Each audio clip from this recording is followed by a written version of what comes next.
Hi, I'm Andy Parkin, Managing Director of Speed Screed, a multi-award-winning company based in the UK.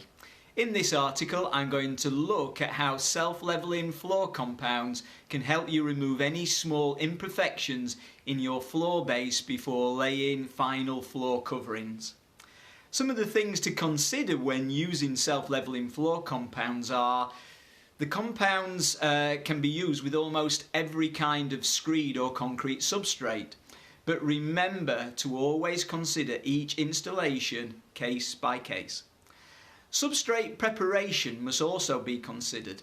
As with every other type of screed placement, when using self-leveling floor compounds, the area must be kept free of dirt, dust and any other contaminants, because these prevent proper adhesion. Pay attention to the thickness.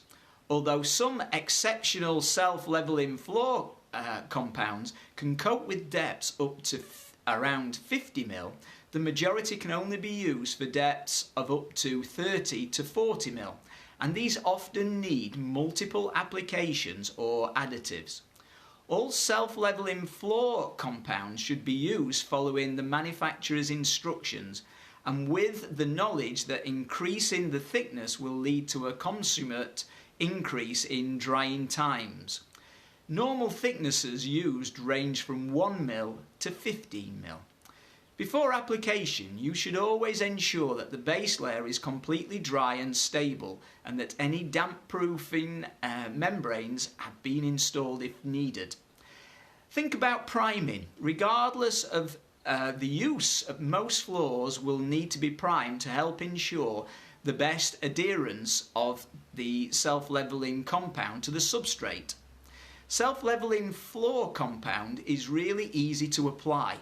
It is possible to use a notch trowel or skid leveler, but it would be wise to check with the manufacturer to see what their recommendations are before applying the compound. Finishing the floor. Self-leveling floor compound is generally not suitable to be used as the wearing surface, so the floor will always need to be finished with a suitable covering layer. There are specialist wearing toppings that are available. Toppings can be carpet, laminate, vinyls, tiles or a multitude of other choices. Before the compound is completely dry, any irregularities should be smoothed out using a trowel and spiked roller to release any trapped air. It is vital to make sure the self-leveling compound layer is completely dry. Setting times can vary according to the product and environmental conditions. Always consult with the manufacturer's guidelines and leave the appropriate amount of time based on the thickness of the layer and the weather and other conditions.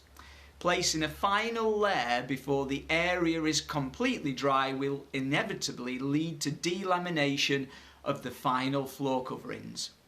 When properly prepared and applied, self-leveling floor compound can make all the difference when it comes to the finished floor layer. Should you need any further assistance, we are here to help. Please contact us.